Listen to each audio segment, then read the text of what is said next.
Hi everyone, welcome to SR Academy.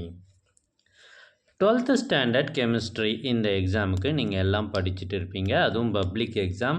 இதுவரை நடந்த தேர்வுகள் எப்படி ஈஸியாக இருந்ததா கஷ்டமாக இருந்ததான்றத கமெண்ட் பண்ணுங்கள்.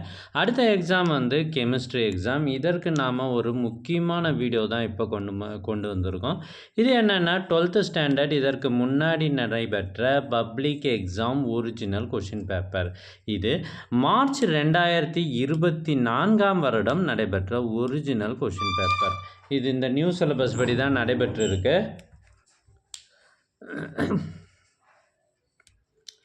உங்களுக்காக இதுக்கு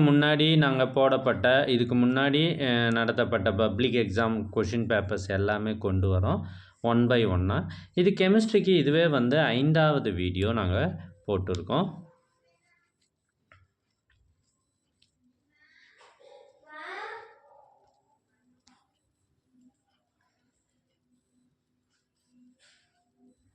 public exam previous year question பேப்பர்ஸ்லாம் நல்லா படிச்சுட்டு போனீங்கன்னா நிறைய மார்க் எடுக்கிறதுக்கு வாய்ப்புகள் அதிகம். அதிலிருந்து கேள்விகள் நிறைய கேட்பாங்க. இதுவரை 10 தடவை பப்ளிக் எக்ஸாம் நடைபெற்றிருக்கு. இந்த 10 பப்ளிக் எக்ஸாம் கொஷின் பேப்பரும் எங்ககிட்ட பிடிஎஃபாக இருக்குது. இது உங்களுக்கு வேணும்னா ரொம்ப ஈஸி. ஸ்க்ரீனில் தெரிகிற இந்த நம்பரை காண்டாக்ட் பண்ணுங்கள். இதை அனுப்புறதும் ரொம்ப ஈஸி. பிடிஎஃப்ன்றதால ஒரு 5 நிமிடத்திலே உங்களுடைய வாட்ஸ்அப்பில் உடனே வந்துடும். இதுவே நம்ம கொரியர் பண்ணணும் அப்படின்னா அதுக்கு நாட்கள் ஆகும். ஸோ கடைசி நேரத்தில் ரிவைஸ் பண்ணுறவங்க கூட உடனே இதை பெற்று படிச்சுட்டு போகலாம்.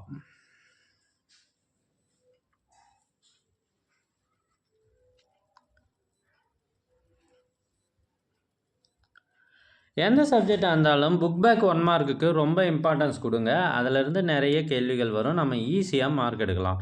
ஃபார் எக்ஸாம்பிள் கெமிஸ்ட்ரியில் 15 கேள்விகள் 1 மார்க்காகவே கேட்குறாங்க. இதில் 2 அல்லது 3 மட்டுமே புக்குக்கு உள்ளே இருந்து கேட்பாங்க. மற்ற அனைத்துமே புக் பேக் 1 மார்க்காக தான் கேட்பாங்க.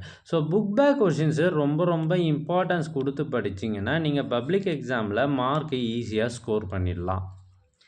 அதுக்கப்புறம் வந்து பெரிய கேள்விகளை தவிர்த்து சின்ன கேள்விகளை மட்டும் நல்லா படிச்சிங்கன்னா கெமிஸ்ட்ரியில் ஈஸியாக மார்க் எடுக்கலாம். ஏன் சார் அப்படி சொல்கிறீங்க அப்படின்னா, இதில் 2 மார்க்கும் வந்து 2 மார்க் கொஷின்ஸ் வரும். இதுவே 5 மார்க்னு பார்த்தீங்கன்னா அதுவும் எப்படி வரும்னா 2 மார்க் அல்லது 3 மார்க் இதே கேள்விகளை காம்பினேஷனில் வரும். ஒரு 2 மார்க்கு ஒரு 3 மார்க்குன்னு சேர்த்து ஒரு 5 மார்க்காக கொடுக்குறாங்க. ஸோ கெமிஸ்ட்ரியில் மார்க் ஸ்கோர் பண்ணுறதுக்கு இந்த டிப்பு உங்களுக்கு யூஸ்ஃபுல்லாக இருக்கும். ஸோ இதெல்லாம் எப்படி சார் தெரியும் அப்படின்னு பார்த்தீங்கன்னா, ப்ரீவியஸ் இயர் கொஷின் பேப்பர்ஸ்லாம் வாங்கி படிச்சிங்கன்னா உங்களுக்கே தெரிஞ்சிடும். அது மட்டும் இல்லாமல் டிஃப்ரென்ஷியேட் அப்படின்ற ஒரு கேள்வி வரும். அந்த கேள்வி புக்கில் கொஞ்சமாக தான் இருக்கும். பாருங்கள், சொன்ன உடனே வந்தது. கனிமம் மற்றும் தாது ஆகியவற்றுக்கான வேறுபாடுகள் எவை? ஸோ இது மாதிரியான கேள்விகள் கண்டிப்பாக வருது. Differentiate questions. அடுத்து நேமிங் ரியாக்ஷன் அப்படின்னு சொல்லுவாங்க. அந்த மாதிரியான கேள்விகளும் கட்டாயமாக வருது. ஸோ அதையும் நீங்கள் படிச்சுக்கணும். பாருங்கள், லூகாஸ் சோதனை. லூகாஸ் என்பது ஒரு பேர். அந்த பேருக்கான சோதனை அப்போ நேமிங் ரியாக்ஷன்ஸ் அப்படின்னு சொல்லுவாங்க. ஸோ இந்த வீடியோ உங்களுக்கு யூஸ்ஃபுல்லாக இருக்கும்னு நினைக்கிறேன். இந்த வீடியோ உங்கள் ஃப்ரெண்ட்ஸுக்கும் ஷேர் பண்ணுங்கள். மறக்காமல் லைக் பண்ணுங்கள். தேங்க்யூ ஃபார் வாட்சிங்.